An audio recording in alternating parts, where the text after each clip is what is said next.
শান্তি।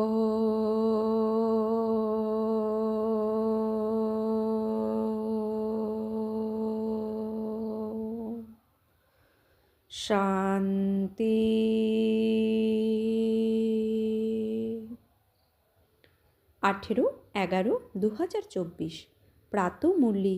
ওম শান্তি। বাপদাদা মধুবন। আজকের বাপদাদার অমূল্য মহাবাক্য হচ্ছে,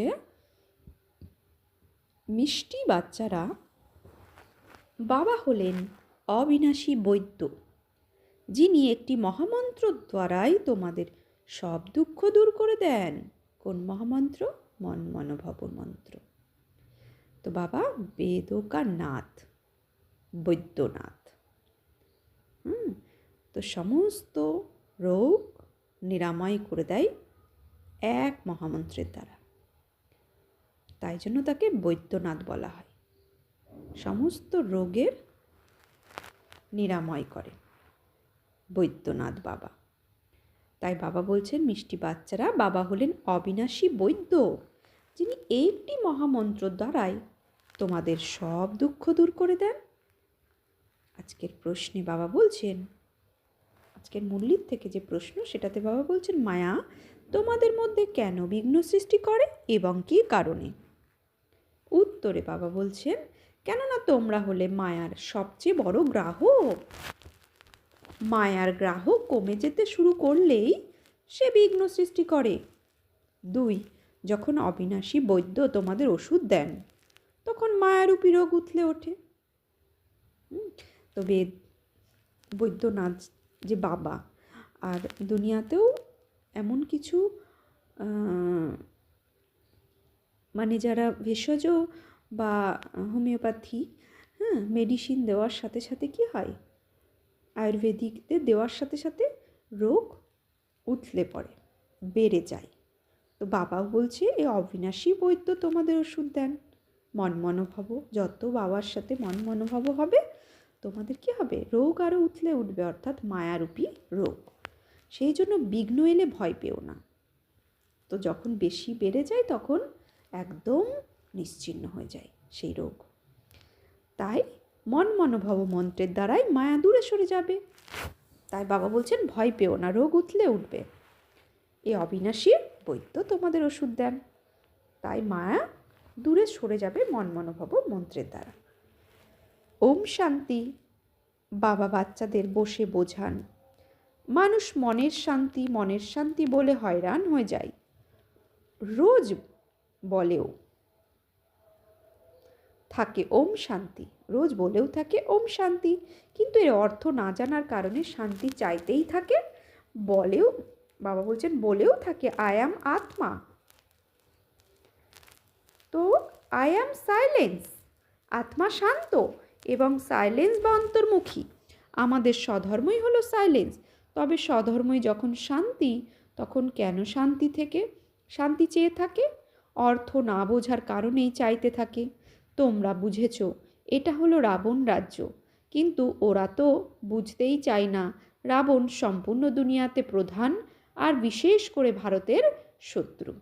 রাবণ সম্পূর্ণ দুনিয়াতে প্রধান আর বিশেষ করে ভারতের শত্রু। এই জন্যই রাবণকে জ্বালাতেই থাকে। এমন কোনো মানুষ আছে যাকে প্রতি বছর জ্বালিয়ে আসছে? একে তো জন্ম জন্মান্তর কল্পান্তর ধরে জ্বালিয়ে আসছে। কেননা এ হলো তোমাদের সবচেয়ে বড় শত্রু, মায়া অর্থাৎ রাবণ। 5 বিকারের জালে সবাই ফেসে আছে। জন্মই হয় ভ্রষ্টাচারের দ্বারা। সুতরাং এটা তো রাবণ রাজ্য। এই সময় অগাধ দুঃখ। এর নিমিত্তকে রাবণ, এটা কারও জানা নেই দুঃখ কিসের কারণে হচ্ছে। রাজ্যটাই রাবণের সবচেয়ে বড় শত্রু। তো এই প্রতি বছর তার কুশপুত্তলিকা তৈরি করে জ্বালিয়ে দেয়। প্রতি বছরই এর উচ্চতা বৃদ্ধি পেতেই থাকে। রাবণের উচ্চতা দেখানো হয়, এই বছর রাবণের যা উচ্চতা, পরবর্তীতে আবার আরেকটু উঁচু করবে। অর্থাৎ আমাদের ভেতরকার রাবণ অর্থাৎ বিকার ও ধীরে ধীরে বৃদ্ধি পাচ্ছে। তারই সিম্বলিক অর্থে রাবণের মূর্তিকে বড় বানায়, কুশপুত্তলিকাকে বড় বানায়, আর প্রতি বছর একটু একটু বড় বানায়। আর যেমন আমাদের দুঃখও বৃদ্ধি পেতে থাকে। তো এত বড় বড় সাধু সন্ত মহাত্মা ইত্যাদিরা আছে, কিন্তু তাদের একজনও কেউ জানেন না রাবণই আমাদের শত্রু, যাকে আমরা প্রতি বছর জ্বালিয়ে আসছি। তারপরে খুশির উৎসব পালন করে থাকি। ওরা ভাবে রাবণ মরেছে আর আমরা লঙ্কার মালিক হতে পেরেছি, কিন্তু মালিক হয় না, কত পয়সা খরচ করে কুশপুত্তলিকা বানাই, জ্বালাই। বাবা বলেন, তোমাদের অগণিত টাকা পয়সা দিয়েছিলাম, সেসব কোথায় হারিয়েছো? জিজ্ঞাসা করছে বাবা। দশহারা উপলক্ষে লক্ষ টাকা খরচ করে, রাবণকে মেরে আবার লঙ্কা লুট করে বিকারগ্রস্ত হয়ে যায়। লুট করা মানেই বিকারগ্রস্ত। কিছুই জানে না কেন রাবণকে জ্বালানো হয়। এই সময় সবাই এর বিকরালে জালে আটকে পড়ে আছে অর্ধকল্প। এই সময় সবাই রাবণের বিকারের জালে আটকে পড়ে আছে, তাই অর্ধকল্প ধরে রাবণকে জ্বালিয়েছে আসছে। কেননা তারা দুঃখী। তারা এটাও জানে রাবণের রাজ্য আমরা খুব দুঃখী। এটা জানা নেই যে সত্য যুগে 5 বিকার থাকে না, রাবণ জ্বালানো ইত্যাদি হয় না। ওদের জিজ্ঞাসা করো কবে থেকে এসব পালন করে আসছো, বলবে অনাদিকাল ধরে হয়ে আসছে। রাখি বন্ধন কবে থেকে শুরু হয়েছিল, বলবে অনাদিকাল ধরে হয়ে আসছে। সুতরাং এসব বিষয় বোঝার আছে, তাই না? মানুষের বুদ্ধি কি হয়ে গেছে, না জানোয়ার না মানুষ, কোনো কাজের নয়। স্বর্গ কি তা একদমই জানে না, ভাবে এই দুনিয়া ভগবান তৈরি করেছেন। দুঃখে তবুও ভগবানকে স্মরণ করে বলে, হে ভগবান, এই দুঃখ থেকে মুক্ত করো। কিন্তু কলিযুগে তো সুখী হওয়া সম্ভব নয়, দুঃখ তো অবশ্যই ভোগ করতে হবে, সিঁড়ি দিয়ে নিচে নামতেই হবে। নতুন দুনিয়া থেকে পুরনো দুনিয়ার শেষ পর্যন্ত সমস্ত রহস্য বাবা বুঝিয়ে বলেন। বাচ্চাদের কাছে এসে বলেন, সমস্ত দুঃখের ওষুধ একটাই, তিনি অবিনাশী বৈদ্য, তাই না? 21 জন্মের জন্য সবাইকে দুঃখ থেকে মুক্ত করেন। বৈদ্যরা তো নিজেরাই রোগগ্রস্ত হয়ে পড়ে। লৌকিকের যে বৈদ্য আছে তারা নিজেরাই রোগগ্রস্ত হয়ে পড়ে, তো রোগের ট্রিটমেন্ট কী করে করবে? তো এটা বুঝেছ যে দুঃখ যেমন অগাধ, সুখও তেমন অগাধ। বাবা অগাধ সুখ প্রদান করেন, ওখানে দুঃখের চিহ্ন পর্যন্ত নেই। সত্যযুগে সুখী হওয়ারই ওষুধ। শুধুমাত্র আমাকে স্মরণ করলে পবিত্র শতপ্রধান হয়ে যাবে, সব দুঃখ দূর হয়ে যাবে, তারপর শুধুই সুখ আর সুখ। গাওয়াও হয় বাবা, দুঃখ হরণকারী, সুখ প্রদানকারী। অর্ধকল্পের জন্য তোমাদের সব দুঃখ দূর হয়ে যায়। তোমরা শুধু নিজেকে আত্মা মনে করে বাবাকে স্মরণ করো। আত্মার জীব এই দুয়েরই খেলা। নিরাকার আত্মা অবিনাশী আর সাকার শরীর বিনাশী, এরই খেলা চলে। এখন বাবা বলেন, দেহ সহ দেহের সব সম্বন্ধকে ভুলে যাও। গৃহস্থ ব্যবহারে থেকেও এমনটাই ভেহাবো যে আমাকে এবার ফিরে যেতে হবে।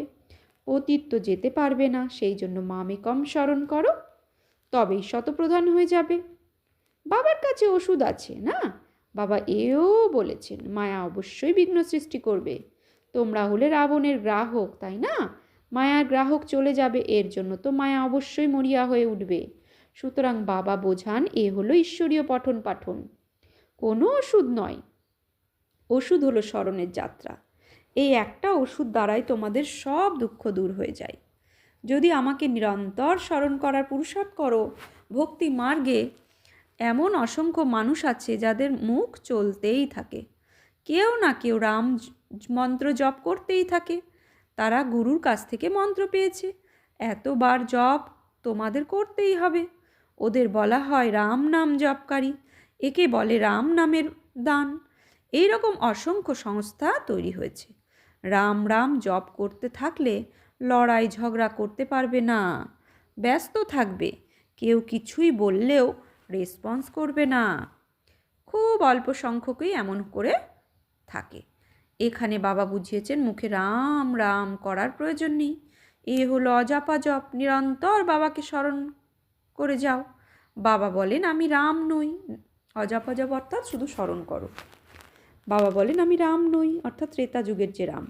রাম তো ত্রেতা যুগে ছিল, যার রাজত্ব ছিল তাকে জপ করার প্রয়োজন নেই। বাবা বলেন, ভক্তিমার্গে এইভাবে স্মরণ করতে করতে, পূজা করতে করতে সিঁড়ি দিয়ে নিচে নেমে এসেছে, অর্থাৎ সত্যযুগে যে দেবী দেবতা ছিল সিঁড়ি দিয়ে নামতে নামতে কলিযুগে এসে গেছে। কেননা তা হলো ব্যভিচারী। অব্যভিচারী একজনই, তিনি হলেন শিব বাবা।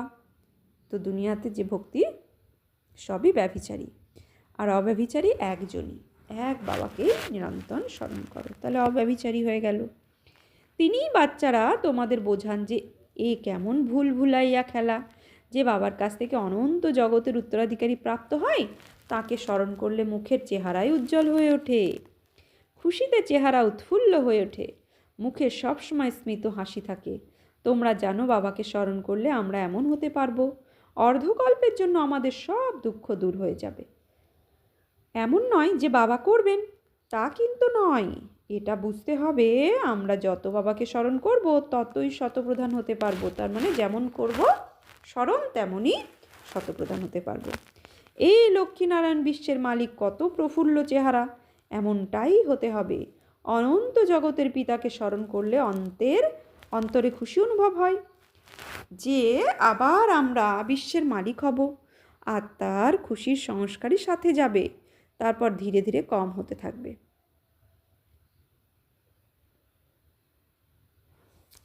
এই সময় মায়া তোমাদের ভীষণভাবে বিভ্রান্ত করে তুলবে।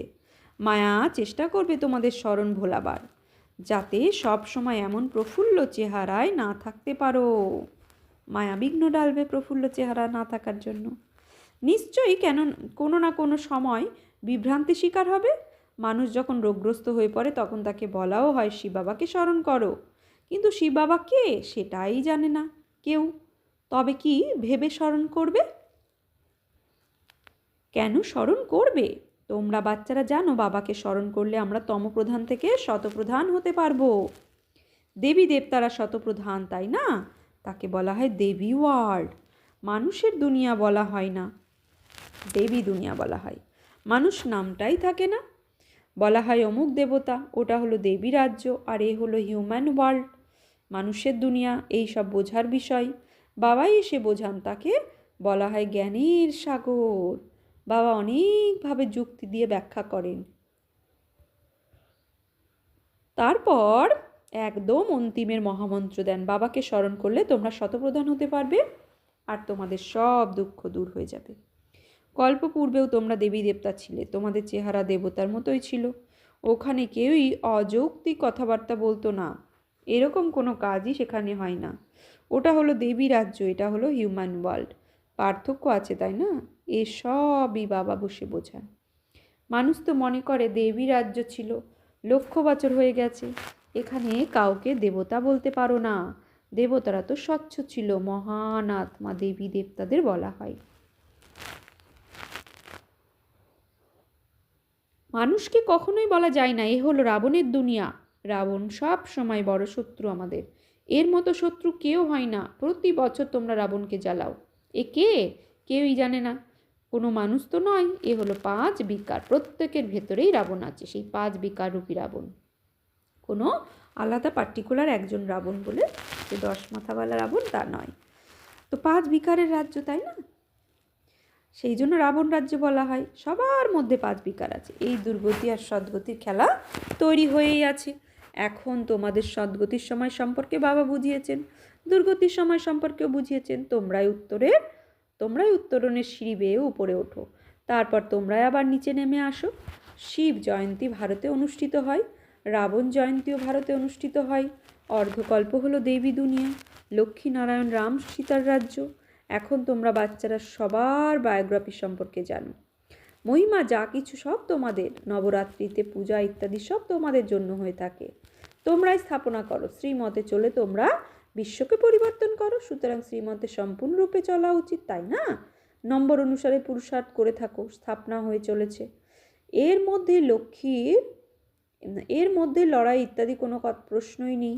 এখন তোমরা বুঝেছো এ হলো পুরুষোত্তম সঙ্গম যুগ, যা সম্পূর্ণ আলাদা। পুরনো দুনিয়ার শেষ, নতুন দুনিয়ার শুরু। বাবা আসেনি পুরনো দুনিয়াকে পরিবর্তন করতে। তোমাদের বোঝান তো অনেক কিছুই, কিন্তু বেশিরভাগই ভুলে যায়। ভাষণের পর স্মরণে আসে যে এই পয়েন্টগুলো বোঝাতে হবে। হুবহু কল্পে কল্পে যেমন স্থাপনা হয়েছিল ঠিক তেমনটাই হতে থাকবে। যে যেমন পদ প্রাপ্ত করেছিল সেটাই প্রাপ্ত হবে। সবাই এরকম পদ পেতে পারে না। উচ্চ পদের অধিকারী যেমন থাকবে, নিম্ন পদের অধিকারীও থাকবে। যে বাচ্চারা অনন্য, তারা অগ্রসর হতে হতে অনেক কিছুই অনুভব করবে। এ বড়লোকের দাসী হবে, এ রাজপরিবারের দাসী হবে, এসবই অনুভব হবে। এ বিরাট বড়লোক হবে, যাকে কখনো কখনো রাজপরিবারে আমন্ত্রণ জানানো হবে। সবাইকে তো আমন্ত্রণ করবে না, অনেকেই মুখ দেখানোর সুযোগ পাবে না। শিব বাবা ব্রহ্মা বাবার মুখ দ্বারা বোঝান, সামনে কি সবাই তাকে দেখতে পাবে? তোমরা এখন বাবার সামনে এসেছো, পবিত্র হয়েছো, এমন কি হয় না কি যে এমন কি হয় না কি যে অপবিত্র কেউ এখানে এসে বসলো, কিছু শুনলে সেও দেবতা হয়ে যাবে? যদিও শোনার কিছুটা প্রভাব তো অবশ্যই পড়েই, না শুনলে আর আসবে না। সুতরাং প্রধান বিষয় বাবা বুঝিয়ে বলেন মন মনোভাব। এই একটা মন্ত্র দ্বারাই তোমাদের সব দুঃখ দূর হয়ে যাবে। মন মনোভাব, এ কথা বাবা বলেন। তারপর টিচার হয়ে বলেন মধ্যাজীব হব। ইনি একধারে বাবা, টিচার এবং গুরু, এই তিনজন স্মরণে থাকলে প্রফুল্ল চেহারা থাকবে। বাবাই এসে পড়ান, বাবাই সাথে করে নিয়ে যান, এমন বাবাকে কত স্মরণ করা উচিত। ভক্তিমার্গে বাবাকে তো কেউ জানে না, শুধু এইটুকুই জানে তিনি ভগবান, আবার সবাই ব্রাদার্স, আমরা সবাই ব্রাদার্স। বাবার কাছ থেকে কি প্রাপ্তি হতে পারে সেসব কিছুই জানে না।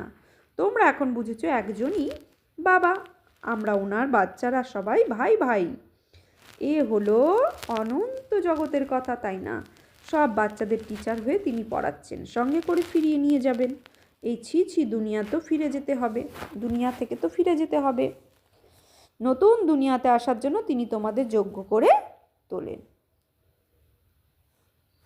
বাবা কি বলছেন? নতুন দুনিয়াতে আসার জন্য তিনি আমাদের যোগ্য করে তুলেন, তাই জন্য তো তিনি পরমধাম থেকে এসেছেন এখানে। তো বাবা বলছেন, হ্যাঁ, তো নতুন দুনিয়া আসার জন্য তিনি তোমাদের যোগ্য করে তোলেন। তারা যোগ্য হয়ে ওঠে, তারা সত্যযুগে আসে। আচ্ছা, যারা যোগ্য হয়ে ওঠে তারাই সত্যযুগে আসে, তাছাড়া যোগ্য না হতে পারলে সত্যযুগে কেউ আসতে পারবে না। আচ্ছা, মিষ্টি মিষ্টি হারানিধি বাচ্চাদের প্রতি মাত পিতা বাপদাদার স্মরণে স্নেহ সুমন আর সুপ্রভাত। আত্মাদের পিতা তার আত্মারূপী বাচ্চাদের জানাচ্ছে নমস্কার। আমরা আত্মারূপী বাচ্চারা আত্মারূপী বাপদাদাকে জানাচ্ছি নমস্কার, সুপ্রভাত, ধন্যবাদ। ধারণার জন্য মুখ্য সার: এক, নিজের অবস্থা সদা এক রস আর প্রফুল্ল চেহারা রাখার জন্য বাবা, টিচার আর সদ্গুরু তিনজনকেই স্মরণ করতে হবে। এখান থেকেই খুশির সংস্কার ভরপুর করতে হবে। সঙ্গম যুগের থেকেই কি বলছে বাবা? খুশির সংস্কার ভরপুর করতে হবে, ওই সংস্কারই সত্যযুগে ট্রান্সফার হবে। অবিনাশী উত্তরাধিকারী স্মৃতিতে চেহারা সব সময় ঝলমল করবে। 2, শ্রীমতে চলে সম্পূর্ণ বিশ্বকে পরিবর্তন করার সেবা করতে হবে। 5 বিকারের যে ফেসে আছে তাকে বের করে আনতে হবে। নিজের স্বধর্ম সম্পর্কে পরিচয় দিতে হবে। বরদান: সকলের প্রতি নিজের স্নেহের দৃষ্টি আর ভাবনা রেখে সকলের প্রিয় ফরিস্তা ভব।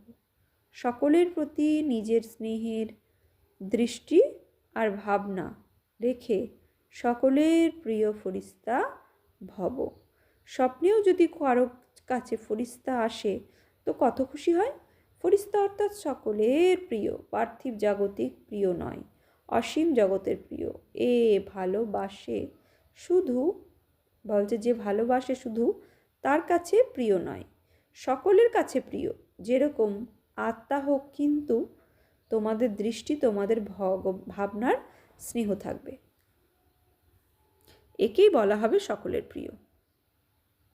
যেরকমই আত্মা হোক, আমাদের তার প্রতি স্নেহভাব থাকবে, তো একেই বলা হয় সকলের প্রিয়। যদি কেউ ইনসাল্ট করে বা ঘৃণা করে, তথাপি তার প্রতি স্নেহের ভাবনা, কল্যাণের ভাবনা যেন উৎপন্ন হয়, কেননা সেই জন্য সে পরবশে থাকে। স্লোগান: যে সর্বপ্রাপ্তির দ্বারা সম্পন্ন থাকে সেই সদা প্রফুল্লিত, সদা খুশি আর ভাগ্যবান। যে সর্বপ্রাপ্তির দ্বারা সম্পন্ন থাকে সেই সদা প্রফুল্লিত, সদা খুশি আর ভাগ্যবান হয়। আজকে সমান নেব আমি সকলের প্রিয় ফরিস্তা স্বরূপাত্মা। ওম শান্তি।